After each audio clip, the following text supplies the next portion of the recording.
Happy Wednesday night, everybody. We had 49ers pressers today. Kyle Shanahan came out and gave us some actual positive news regarding Brock Purdy's health and Ricky Pearsall's health.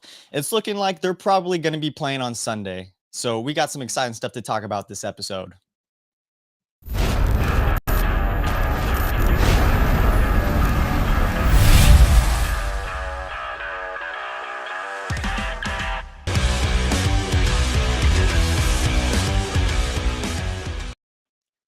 Welcome, everybody, this Wednesday night. Welcome back to the First and 49ers podcast. I'm your host, Cole McMahon. Thank you guys for joining tonight. If you're just joining on Instagram, welcome. Everybody on YouTube, welcome. So basically the 49ers had their press conference today, Kyle Shanahan, regarding Wednesday's practice, which happened. And we got some great news, surprisingly, for the first time. And I got it right here. Shanahan talked about Purdy. He talked about Ricky Pearsall. And surprisingly, he talked about Brock Purdy extensively. Like, we actually got some news about Brock Purdy and how the toe is healing, what to expect on Sunday. And I think we should just get right into it. I can pull it up here. Let me see if I can pull up Shanahan's press conference here. But anyway, I'll just go off of what he said. Took some notes. Shanahan at the beginning for Ricky Pearsall said that the doctors said that Ricky Pearsall looks healthy and he should be good to go on Sunday. He was practicing today, and I could pull it up right here. Well, that's Kyle Shanahan speaking. Let's see. We got Ricky Pearsall out here, 95-7 the game. We got Ricky doing some action out here. He's dancing up a storm. AB.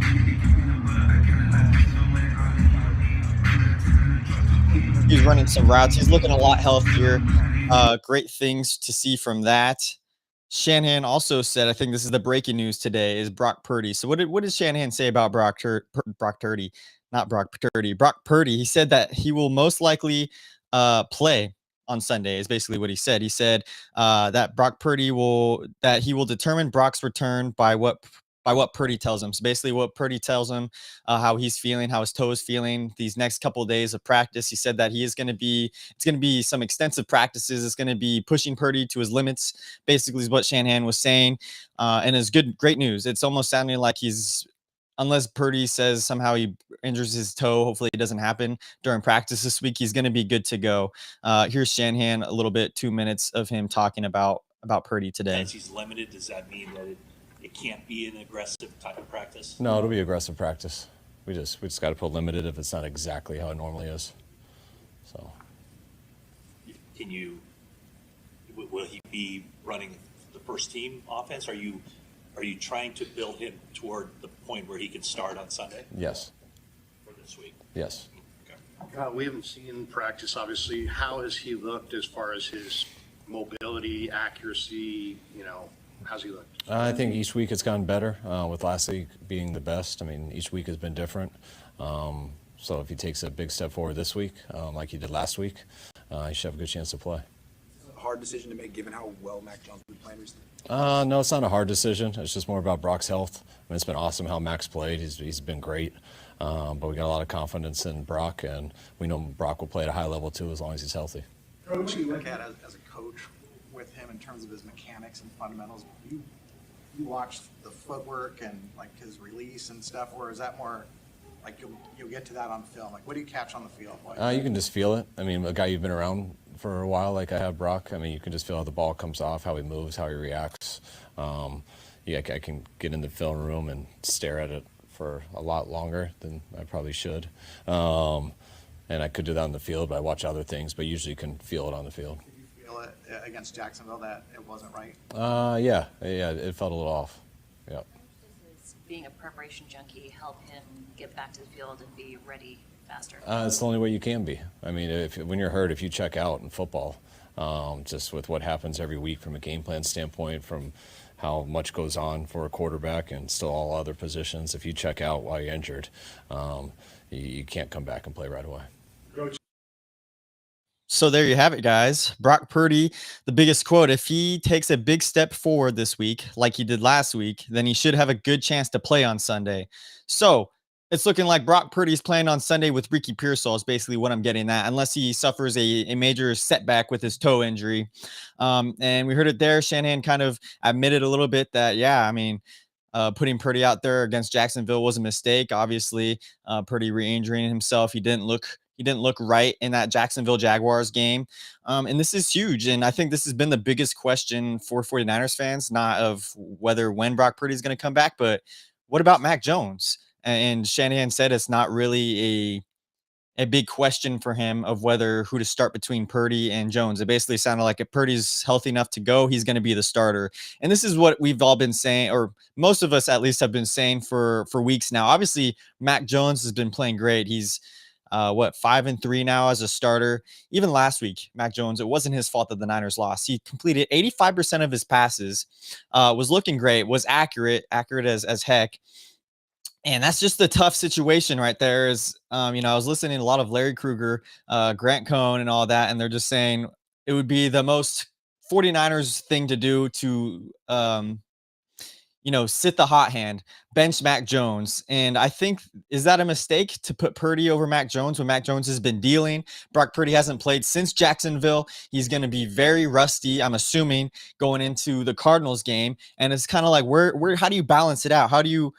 Do you let Brock Purdy, even though he says he's ready to go, he's ready to play, do you tell him, no, we're going to keep you benched because Mac Jones has been playing great? Or do you say, sorry, Mac? I mean, Mac knows that he's been the backup, that he was just playing until Brock Purdy was going to be healthy. So it's not like it would be a shock in the world for Mac Jones to get benched. But for the 49ers point of view, I think what you want to do is start Mac Jones, but that wouldn't happen because ultimately the 49ers, it's just how it works. They're waiting until Brock Purdy is healed. And you heard from Shanahan, he said it's going to be basically up to Brock Purdy to tell him if he's going to be ready to go. And it's looking like all signs are pointing towards that Brock Purdy will be playing on Sunday. Whether that's a good move or not regarding playing against Arizona Cardinals, where it's a division game. The Niners have already lost to the Rams. So now the Niners are 3-1 in the division. It's a huge game. The Niners are 6-4 right now. They have to win this divisional game. They have to be up 4-1 right now in the division. And do you let Brock Purdy come back, who's rusty, take over the reins and hope that he wins? Or do you have your full confidence in Mac Jones to let him play against the Cardinals, Mac Jones has been dealing. This is obviously the Cardinals team is not as good as the Rams that we faced a couple of days ago on Sunday. And that's the biggest thing. The 49ers, I'm assuming, obviously are going to go with Brock Purdy is what it sounds like. But I think if you're looking at all like the dynamics of everything of Purdy being rusty and all that, I would start Mac Jones. But that's not going to happen. And it makes sense because I was even looking at the schedule after. It's like you got the Cardinals, and then after that, it's another, I forgot what team they're playing, but then you get into the bye, and then you have I think you play the Panthers on Monday Night Football. So you don't really want to be like, hey, Purdy, take the week off in this divisional matchup and then be ready to go for a big primetime game against the Panthers, who they are 5-4. They are a pretty good team. And I just don't think that's the right thing to do. Hopefully Purdy plays well against the Cardinals. Hopefully we get the W there, go into Monday Night Football, see what happens there, and then get the bye week. Hopefully everyone's healthy coming out of those 2 weeks. Hopefully Brock Purdy's healthy coming out of those 2 weeks. And they got a week to recover. So that's kind of my hopes right there with that. But it's great news, honestly. Finally, we're finally seeing Shanahan say, Brock might have a chance to go. He might not. We'll see how he looks. It was more of like he's probably going to be playing on Sunday. It's not like the past 3-4 weeks, and especially Ricky Pearsall as well. I think that's the biggest thing. Shanahan talked about it at the beginning of his presser. He said, I said this earlier, that the doctor said that Ricky looks healthy, so he should be good to go on Sunday. And I'm sure he was looking good in practice today, and it's good. I think this is a good thing that we're getting Purdy and Mac Jones, Purdy and Pearsall back at the same time, because you look at the 49ers offensive weapons right now, they're really slow. And adding Ricky Pearsall just as another faster receiver would be a huge boost for the 49ers. But yeah, I think those are some of the biggest updates from the Kyle Shanahan presser. What else do we have here? Shanahan also was saying that Purdy will play like a very high level quarterback when he returns and if he's healthy. He has full confidence in Brock Purdy. And he admits bringing Purdy back week 3 was a wrong decision. He struggled versus Jacksonville, which is why they shouldn't have brought him back then. So all the same things that we heard already. We kind of got also an injury report outside of Brock Purdy and Ricky Pearsall. I'll pull it up here. Pull up my Twitter. We had some limiteds. I think it was Alfred Collins. Let's see, guys. We got limited Alfred Collins, limited D Winters, both of his knees limited, which I think that's something he's been dealing with the past couple weeks as well. And then Purdy limited, Pearsall limited. So if we're able to get Alfred Collins back this week, I think that'd be a huge help as well. We'll be talking about that in a little bit. But guys, I think this is probably my most favorite press conference from Kyle Shanahan so far this season, because we're finally hopefully getting our starting quarterback back. And no quarterback controversy there. Let's see what we got in the chats. Oh, we got 49er Media in the chat. What's up, 49er Media? How are you doing, dude? Good to see you on this Wednesday evening. Oh, we still got people on the Instagram. How's it going, everybody? But yeah, I think now we got through the press conferences. I'm going to head over to the next part of the segment. So basically this whole episode is what I have been wanting, what I want to see from the 49ers basically into this week, into this big divisional rival matchup against the Cardinals. Losing to the Rams 42-26 leaves a foul taste in my mouth. 49ers completely got outplayed. The defense looked absolutely atrocious. Mac Jones, the offense, did all they could. Too many penalties the 49ers had against the Rams. The Rams just absolutely bullied this 49ers defense, and it really all stems to that because Mac Jones played a great game. Brian Robinson was looking good. We had a couple turnovers as well. Juwan Jennings, which wasn't pretty at all, which didn't help. And I was watching the game back today too, again, guys, and I was like, wow, the 49ers, I think going into the fourth quarter, they were down 28-20. So they were very much in this game.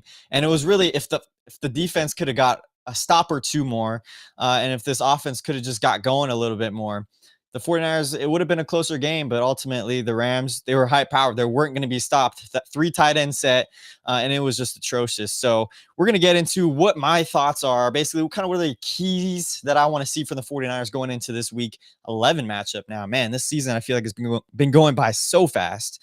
But let's start off with number 1. And we saw this a lot in against the Rams this last Sunday. Give B-Rob more carries. Give Brian Robinson more carries. He looked phenomenal. He had that one drive, third quarter, the fourth quarter. They just let him play the entire drive, and he was driving through that Rams defense. He was driving through, and he scored a touchdown for the 49ers. McCaffrey against the Rams this past game. The past 2 games that against the Rams, honestly, he was only averaging 2.5 yards per carry. McCaffrey was not able to get going both times against the Rams. Only 30 yards rushing, 12 carries overall. Brian Robinson doubled that, 5.1 yards per carry for 41 yards in 8 carries. Clearly, Brian Robinson, the 49ers have barely used him this entire season. The past 3 games, they've actually been using him a little bit. He's slowly getting more carries each game.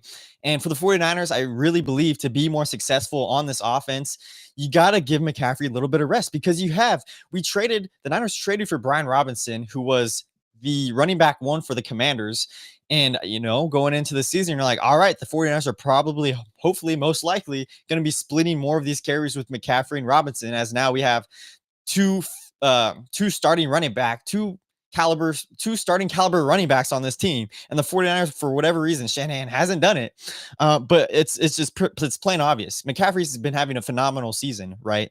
But when he's not going to be able to get going a little bit, play Brian Robinson. I think he got most of his carries in the third quarter. The reason being, the Niners have had a tough time running the ball this entire season. They've had those outliers with the Falcons, weren't able to run it against the Texans and the Giants. So the Giants and the Falcons game have basically been the 2 best rushing attack games for the 49ers offensively. But then again, you ask like, well, how come? What's the reason for that? The Falcons were ranked 16th NFL in run defense, and the Giants were ranked 32nd, I think, in the NFL in run defense. So yeah, obviously the 49ers run game is going to look a lot better in that case. But when you're playing good teams like the Rams, good teams, the Cardinals have a pretty good defense.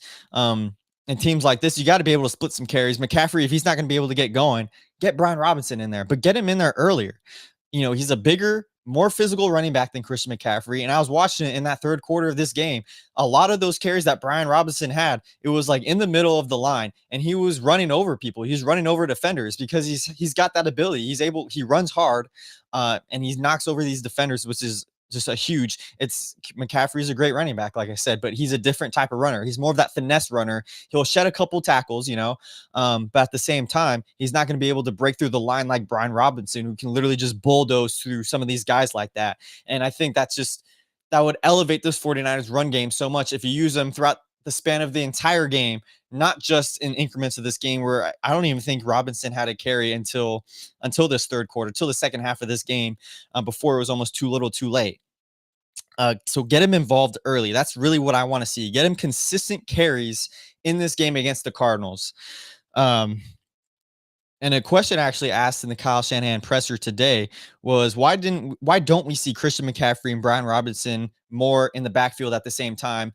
And I think it was Grant Cohn actually that answered this question, or asked this question, and Shanahan answered it surprisingly because when Grant Cohn usually asks questions, he kind of just gives them like a short three-word answer because obviously Shanahan doesn't like Grant Cohn that much. But honestly, he asked a couple good questions here and there. But it was definitely interesting. It was kind of what you would expect, I guess. Basically, Shanahan was saying it just comes down to strategy why you don't have McCaffrey and Brian Robinson out there at the same time all the time. He did say at first, though, B-Rob has earned more carries throughout these past 3 games. His performances, the last 4 games. And yeah, the question was, why don't we see McCaffrey and Robinson more in the backfield together? And Shanahan basically was saying having 2 running backs depends on how the defense plays it. So he's saying a lot of the time, he's like, yeah, I mean, we would play McCaffrey and Robinson a lot more if they were going to be playing a base defense, so like a 4-3 defense with they have the 3 linebackers out there. But a lot of the times, if you're going to be doing that, most likely the defenses will adjust. They'll be playing a nickel defense where they'll add an extra cornerback out there. So if you have McCaffrey in the slot, he's going to be covered like he's a receiver, essentially, if it's in the nickel defense, where they'll have that extra cornerback guarding them. And it's not a base defense where it's the mismatch with McCaffrey on a linebacker. So he's basically saying it's all strategy. And if defenses were to show base defense a lot, they would be doing that a lot more.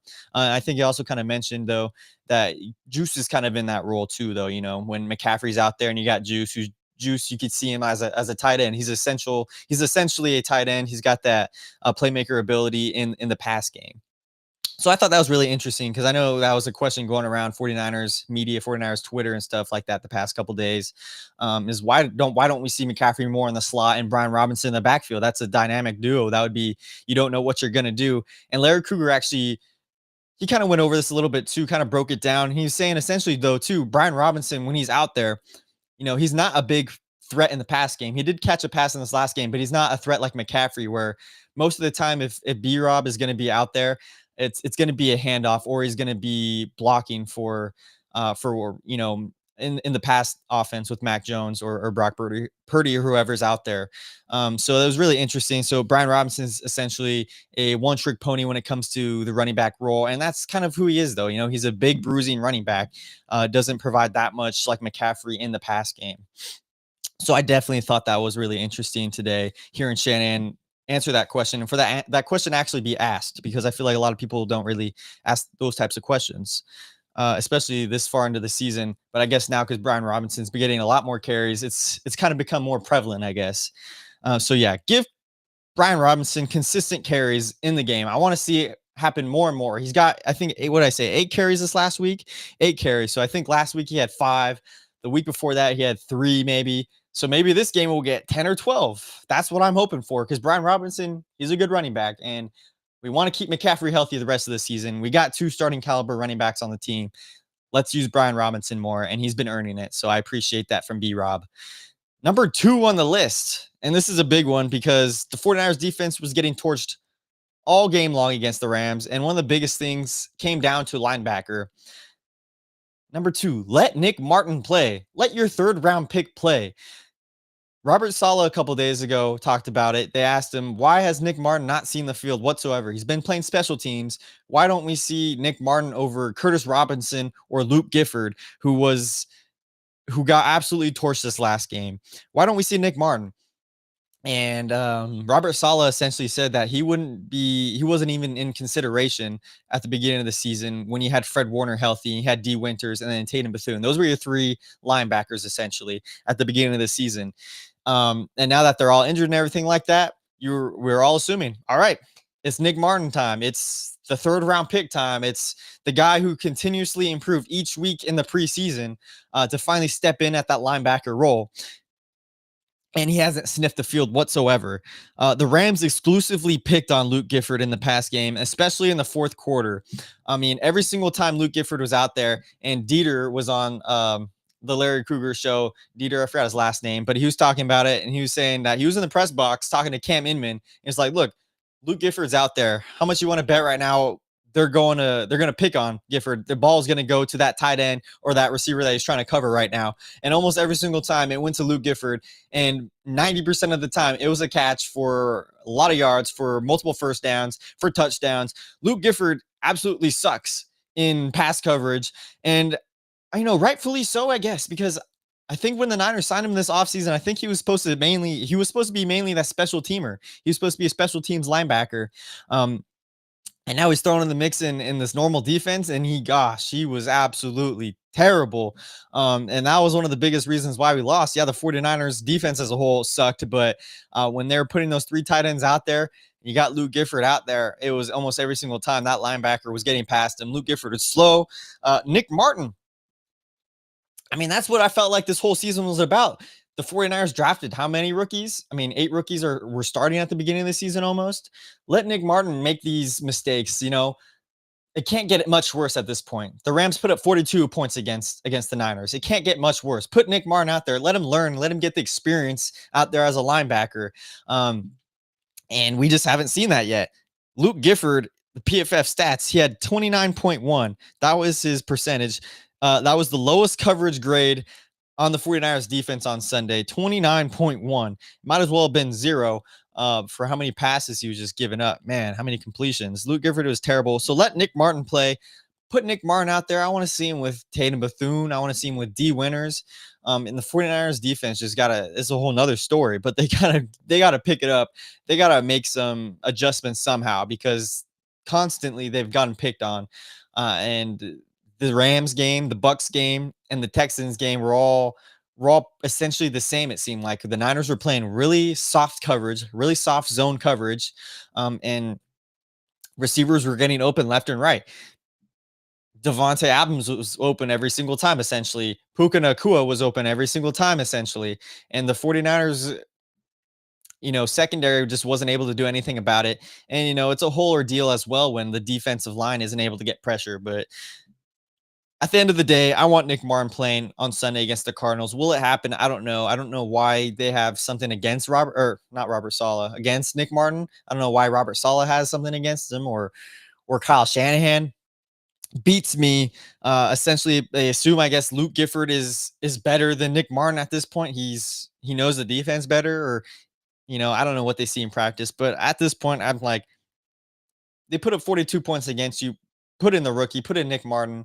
Don't let your 3rd round pick waste on the bench this year. Let him get some valuable reps. Yeah, the Niners are 6-4, but look how bad this pass defense has been looking recently. Just throw him in there. That's my thoughts on that. Number 3, here's a positive one, actually, because I was very excited and surprised how this one went. This is where I want to see more. I want to see the offensive line consistently play good. They played really good on Sunday. They didn't allow Mac Jones to get sacked once. They had 10 pressures given up, but no sacks. Ben Bartch returned in this game. He looked pretty dang good. Spencer Burford and Bartch split snaps. I think it was about 50-50. Burford started the game. Second half, Ben Bartch was going in there, and then Burford, they were flipping in and out in the second half of the game, and they looked really good. According to PFF, Burford didn't look that good, but going back to the game, looking at it, I thought Burford played really good. They were protecting Mac Jones for the most part. And, last time the 49ers played the Rams, Mac Jones got absolutely obliterated. His pants were falling down. Remember, he was dry heaving. His knee almost fell off.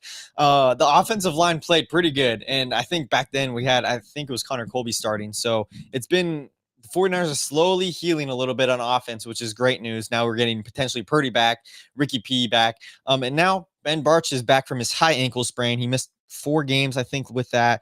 But Burford had the lowest grade on PFF, lowest graded blocker with 3 pressures in the game. Brendel, who's essentially, I feel like, the weakest link on the 49ers offensive line, where all the PFF stats is kind of weird to me, because at one point he was like graded one of the highest in the league, I feel like. Brendel gave up 4 pressures today, or on Sunday, and I actually recorded on my phone, but I can't. Anyway, I was recording a couple plays of Jake Brendel absolutely getting demolished in the in the blocking game. The guys were just coming right up the middle, the defenders, and getting in Mac Jones' face. And there was another one, I think it was a run block assignment, and Jake Brendel just stood no chance. And I think it was like a 3-yard loss on the player or something like that. But if the 49ers offensive line can play how they played against this Rams defense, this really good defensive line, Puna Turner, guys like that. I mean, Jared Verse and stuff, and not allowing Mac Jones to get sacked once. Keep it going, offensive line. Keep it going. If we could get decent, mediocre playability out of Jake Brendel, that's fine. McKivitz looked pretty good. And yeah, I think Spencer Burford and Ben Barch is a good thing. I don't know if we'll see Ben Barch starting exclusively next week against the Cardinals. Hopefully so. But he almost can never stay healthy. So I wouldn't mind, honestly, just mixing in Burford and Barch multiple times in the game. Keep them both healthy in that way. So good offensive line play. And, if we get Brock Purdy out there, Mac Jones is not a very mobile quarterback. He was moving really well in the pocket. But if the 49ers offensive line can play how they did against this Rams game, and then add in Brock Purdy's ability to be a mobile quarterback, to be able to get out of the pocket and roll out and, evade pressure. If we get the offensive line playing like that, that's a good mixture, and that's how I feel like the 49ers offensive line has really been with Brock Purdy at quarterback. Is Brock Purdy will make your offensive line look a little bit better because he's able to escape the pressure. He's able to escape those things that maybe Mac Jones isn't able to. Although Mac Jones did have a couple plays he did really good. That one touchdown, I think it was to Luke Farrell, where he was the pressure was in his face and he was able to escape a little bit and throw that touchdown pass. I think the one to George Kittle too. Mac Jones looked really good. But anyway, good offensive line play. That's what I want to see. And I'm excited. Hopefully the 49ers offensive line can continue that work. Number 4 on the list. This was one of the worst things about this defense besides Luke Gifford. It's good tackling. The 49ers had too many missed tackles in this game. Jair Brown was missing tackles left and right. Malik Mustafa was missing tackles. The 49ers defensive line wasn't looking really good. And it was a bad game overall. And this has kind of been a consistent thing for the 49ers recently in their losses. They've had multiple times on this defense where they haven't been able to tackle anybody. They weren't able to tackle Kyron Williams whatsoever. They weren't able to tackle Blake Corum whatsoever. They were just missing tackles left and right. And it's bad, especially under this Robert Saleh defense. You assume, all right, these guys know how to tackle, right? This isn't Nick Sorensen's defense where almost every single play there was a guy missing a tackle, and it just wasn't pretty. I don't know if their defense was just kind of giving up. Probably they were tired because every single drive the Rams were scoring a touchdown. That might be a factor in it, but I want to see good tackling this week, and obviously consistently throughout the rest of the season for this defense. And I want to see the 49ers actually put up a good run defense. It hasn't been good. You could say, yeah, the injuries have really impacted this defense. Obviously, Michael Williams was great in the run defense, and you haven't had that out there. Alfred Collins, I think that's one of the biggest ones. He's huge for the run defense, and he wasn't out there this last Sunday as well. And the 49ers, it just looked like they got outmanned. They couldn't do anything about it. It seemed like they had no answer. They had no answers at all for this Rams offense, and it was essential. It was obvious to look at. And yeah, I don't know if they're undermanned. It seemed like definitely undermanned. It seemed like they're a little just smaller, on that D line. If you get a big guy like Alfred Collins out there, he's good to stop the run.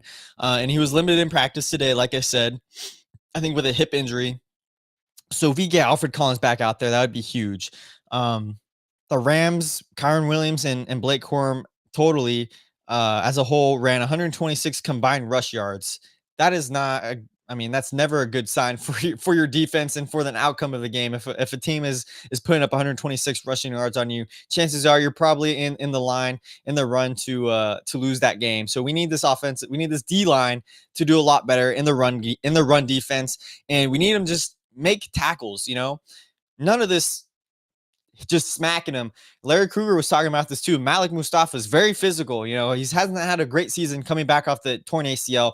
That's kind of what you got to expect. He's not going to be 100%, but he just tries to hit guys really hard, and that's great and all. But at the same time, some of these guys like Blake Corum, who's a bigger running back, they're just bouncing off of him and they're getting yards after the run and everything after contact. It's like, dude, just wrap them up. We don't need them to get knocked out. If you just wrap them up, we stop them where they're at, and that would be fine. So the Niners need to learn how to wrap up these receivers and these running backs. PFF grades for run blocks. Run block grades, CJ West, lowest on the team. He's been struggling, man. 28.1 was his score, and Jordan Elliott, 30.5. That's our two defensive tackles. So it doesn't look pretty with CJ West out there. I could almost essentially assume that if Alfred Collins is going to be playing, that CJ West either is going to be a healthy scratch or obviously have limited snaps in that game with Alfred Collins back, because Collins does a pretty good job in the run defense and the run game. And missed tackles, Gifford had 2. Obviously just sucks. He sucked last game. Wasn't able to cover any tight end out there. Malik Mustafa had 2 missed tackles. Jair Brown, and that's something with Brown. He's consistently has missed tackles game in and game out. And Tay Bethune only with 1. And my gripe with Jair Brown is he just seems like he's a decent defender overall, but I mean, why are you playing him out there? I put in Marquis Siegel. He was playing great at the beginning of the season, and he was a tackling machine. He's able to tackle guys, and I feel like he's able to.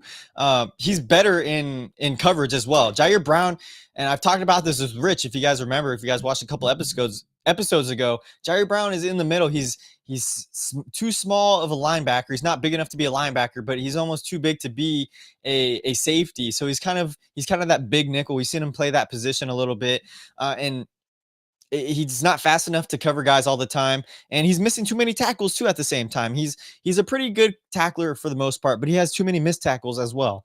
Marquis Siegel, I think, he's a rookie. He was starting to dwindle a little bit as the year was going on, so I think that's why he's been inactive for the most part. But at the same time, like I've said, I don't know about the 49ers chances of winning a Super Bowl. They're still in the playoff.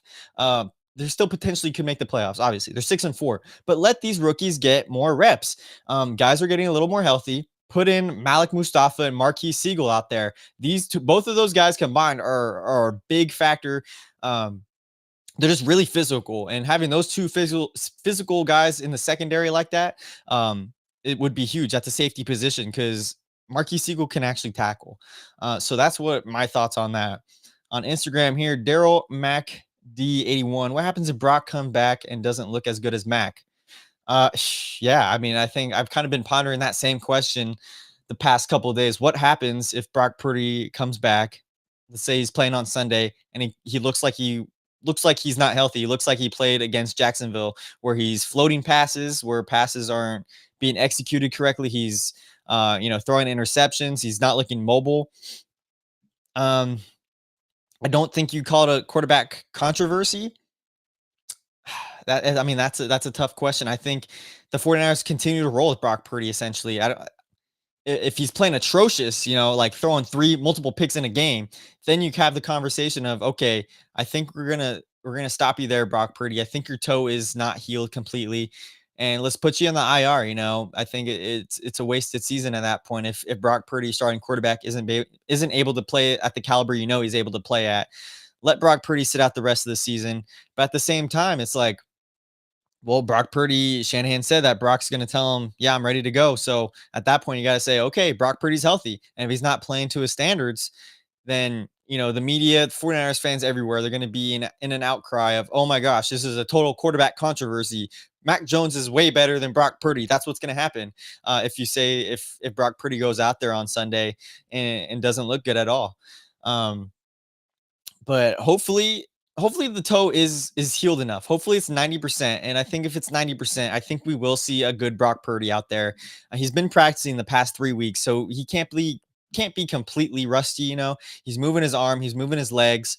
And I think we just got to hope for the best. But if Brock Purdy doesn't look as good as Mac Jones at the rest of the season, the next 2 games, next game, I wouldn't be surprised if they put him on season-ending IR. And CJ West, when he was Sty, said it wouldn't be any running. When he was Sty, said it wouldn't be any running. Not completely sure what you mean by that, but yeah, I mean, overall, if you're talking about like the run game, CJ West, yeah, wasn't great in the run game. His PFF stats were 28.1, so he was the lowest run blocker in this game. So yeah, okay. Moving on to another positive. Finally, we're kind of going positive, negative, positive, negative. So I got one of these last ones here. Number 5 on the list is speed on the offense. The 49ers need a lot of speed on this offense. It has been kind of crazy. Larry Krueger was talking about it again.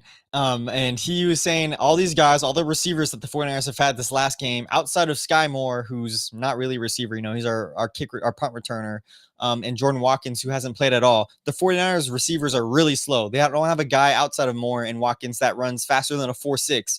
I think Jennings is like a 4.6. D-Rob is, I think, a 4.5, 4.6, 4.7.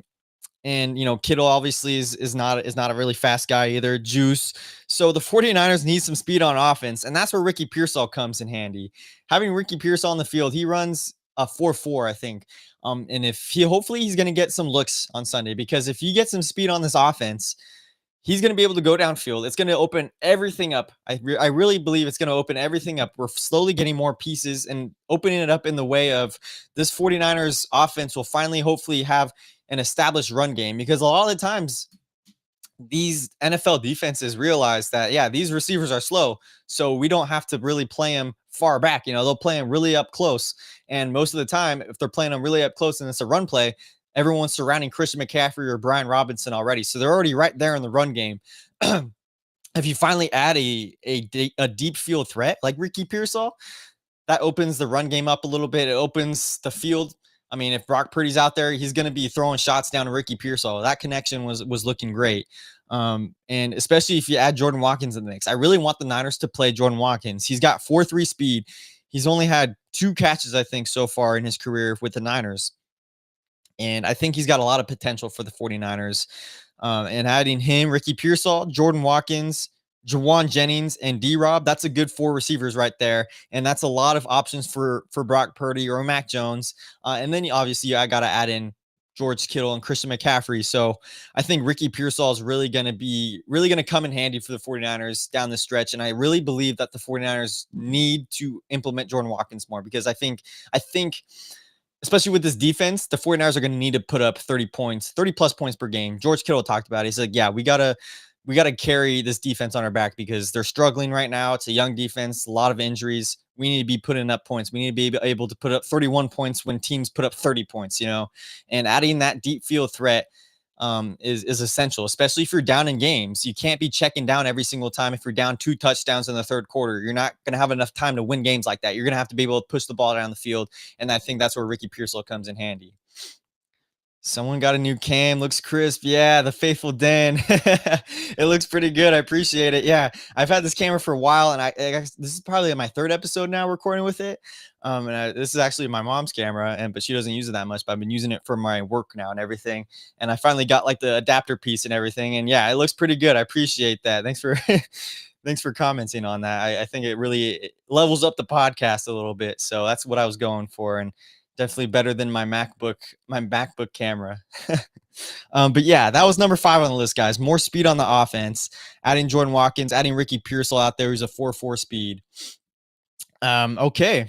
And that's kind of the biggest things I want to talk about in this podcast, essentially, was what I wanted to see from the 49ers going into this week 11 matchup now. The Niners are 6-4, 11th week matchup against the Cardinals, and throughout the rest of the season. I think these are some of the things that really will help the 49ers going down the stretch. And obviously with Brock Purdy coming back and hopefully Ricky Pearsall coming back soon, that will help. That will help this defense help out this defense a lot if the Niners are able to score points.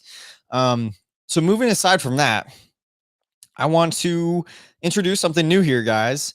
And this is called, we're stepping aside a little bit from the 49ers. We're doing a new segment now, which I've had this in my mind for a while. Nothing crazy, nothing new, nothing crazily insane, but it's called the Nuck and Futz Play of the Week.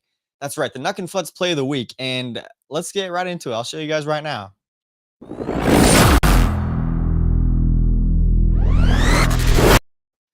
All right, so we got the Nuck and Futz Play of the Week, and I think this is something I want to start doing every week now. Finding that play or plays in the NFL that just stood out to me and I think is absolutely crazy. And so my Nuck and Futz Play of the Week is actually going to be from the New York Jets. If you guys don't know, if you guys didn't see the game, I'm going to share my screen here. Hopefully you guys can see that and hear it all. The Jets were able to put up a kick return and a punt return on Sunday. Here is the first one. This was the punt return from Isaiah Williams. He returned it 74 yards for a touchdown. And I think it was absolutely crazy as watching this play. The dude is speedy fast. I need you guys to see this. A couple of 3 and outs.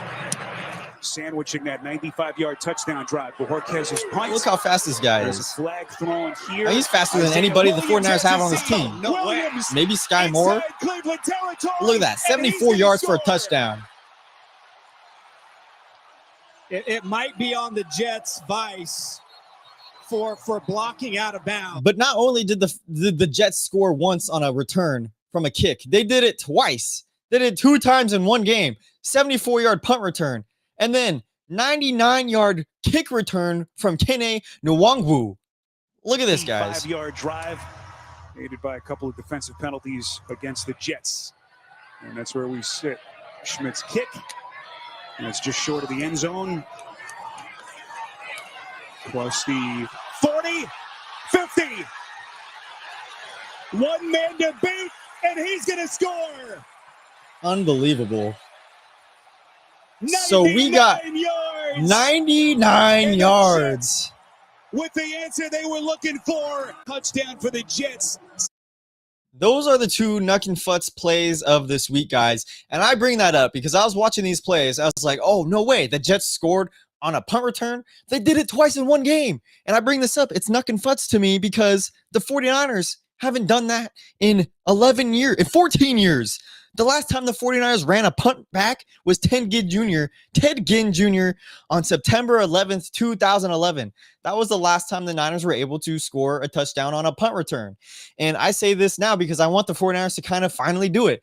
The special teams has been looking better the last couple weeks. Sky Moore has been having a lot better runs on the punt returns, and I think it can finally happen. I think the Niners can finally snap the 14-year drought if Sky Moore can break one. I really want to see it. If the Jets could do it in 2 times in one game, why can't the Niners do it in one game? And kick returns, I do know in 2018, I do remember this game too, against the Seahawks, Richie James Jr. ran a kick return back for 70 yards or something like that. So the 49ers I really want to see this happen because 14 years without a punt return is absolutely insane. The 49ers have Brant Boyer. The special teams has slowly been looking better. And hey, I want it right now against the Cardinals. I want Brian Robinson to run back a kick return. I want Sky Moore to run back a punt return. Do you guys think that can happen on Sunday? Let me know in the comments. Let me know in the chat, guys. I really want to see that happen. And that's why I feel like that's why I put those 2 Jets plays as the Nuck and Futz plays of the week. So I hope you guys enjoyed that part of it. Hopefully I'm going to try to be doing this every single week, every single Wednesday, having my play of the week there. And this was the inaugural one. So you guys got a little bonus feature getting 2 plays in that action. So hopefully the Niners can finally snap that drought. And I want to see it happen on Sunday against the Cardinals because it's not fair. If the Jets are able to do it twice in one game, can the Niners at least do it once the entire season? And that's my rant about that. Moving forward, everybody, what's going on with the Cardinals? They're injured. They're even more injured right now than the Niners based off the injury report. And it's actually kind of crazy. They have a longer list of injuries than the 49ers for once. The 49ers only had, 4 guys on their injury report? Look how many the Cardinals have. This is Sports Illustrated. On the did not practice, they got 1, 2, 3, 4, 5, 6, 7, 8. And look at all those guys limited right there. And then Zay Jones is placed on the IR today. I think he snapped his Achilles. And the biggest one, and, prayers up to him. Marvin Harrison Jr., that's the biggest one. He had his biggest game of his career a couple weeks ago. I think it was primetime game. He had an appendicitis, so actually he's not going to be playing against the 49ers Sunday. And the Niners defense are catching a break there without having Harrison out there. So prayers up to him. Hopefully his appendicitis surgery went well. Hopefully there's no setbacks there and everything. But look how many injuries the Cardinals have. So this is good, especially for the 49ers going into this week. After losing to the Rams, the Niners need to get back on top. They need to get back into the win column, especially in this divisional game. If the 49ers are going to have any chance at making the playoffs, it's essential to beat these teams in the division. And it's tough playing two divisional teams back to back. But it'll help a lot. But also I'm scared because the last couple times teams haven't had their top receivers, it's still gone poorly for the 49ers. They still don't know how to block them. Baker Mayfield was throwing to Tez Johnson and three other guys I'd never even heard of before. I think it was CJ Stroud was doing the same thing with guys I've never heard of before, and they absolutely dominated the 49ers. So hopefully it's not the same. The 49ers are able to win against the Cardinals the first time they met them, but they desperately need to sweep the Cardinals if they want to continue their push to the playoffs. They can't go 6-5. And I've talked about it again with Nick and Richie Rich. The 49ers schedule is going to be tough the rest of the season. It was a cakewalk at the beginning of the season when you're looking at it, you're like, oh, the Colts, the Panthers, the Browns, that's an easy stretch right there. But no, the Niners cannot take it lightly. The Panthers are 5-4 right now, I believe. The Browns, I feel like that's always a trap game for the Niners, the Jim Schwartz defense. And they've beat us a couple times, especially the past couple years. And then even the Titans game should be a dub. I don't see that one as a trap game or anything like that. But you just never know. And then the Colts, I mean, they're 8-2 this season. They're dominating. They're probably one of the best teams in this league this year. So the Niners need to desperately win this game against the Cardinals, and it helps that Marvin Harrison Jr. is going to be out. Zay Jones is out for the rest of the season. So Jacoby Brissett is going to be passing to probably Trey McBride, who's been dominating for the Cardinals, their biggest threat there. And the bad thing is, hopefully it's not Lou Gifford out there trying to block Trey McBride, because if that's the case, he's probably going to drop 200 yards and 3 touchdowns on him. So hopefully the 49ers are able to make the adjustment there on that. So that's the biggest thing in this Cardinals injury report. The 49ers had less guys on the injury report than the Cardinals. So maybe that's a good sign for the 49ers.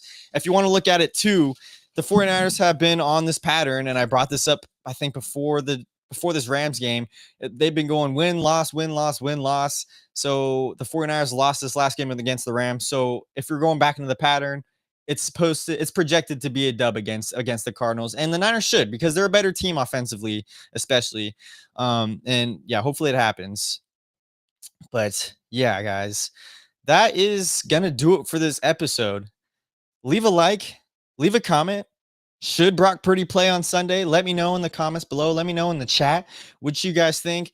I mean, my thoughts on it, I already gave my take, is if Brock Purdy's healthy, he's going to be playing no matter what, because he's going to be telling Kyle Shanahan, I'm ready to go. I'm sure he's getting a little antsy to be out there because Mac Jones has been playing really good. My advice would be let him sit out, but at the same time, it's tough to say let him sit out for this week, and then you go in to play Monday Night Football against the Panthers, because that's kind of tough to get back in rhythm on a primetime game like that, and you kind of want a guy to play at least 1 week before a primetime game. And it's just tough. It's a tough situation when you got Brock Purdy coming back against a division opponent where Mac Jones has been playing so good, and is very capable to beat this Cardinals team, and putting Brock Purdy out there. But hopefully the 49ers offensive line continues to play as good as they did against the Rams, and you got Ricky Pearsall coming back. So those are two big factors if Brock Purdy does play on Sunday, where I do believe the 49ers will win this game. Must win game for the 49ers to jump to 7-4 on the season. So yeah, guys, that's gonna do it. I appreciate you guys for joining. Thank you, the faithful Den, for noticing my cam, looking how crisp it is. I definitely really like it. The production value is finally getting better. Hopefully soon I'll have a cooler backdrop and everything. Maybe I mean, it's all in the production that I'm trying to get eventually, slowly by slowly. It's just an office. Literally, my dog sleeps in here at night. There's this crate. That's why I got all this stuff back here. But hopefully one day the production value will continue to get better. We got good audio. Now we finally got better video as well, guys. So I appreciate you for joining. Make sure to subscribe to First and 49ers on all socials, YouTube, Instagram, TikTok, and X. You know, I'm on the road to 500 subscribers on YouTube, hopefully by the end of the season.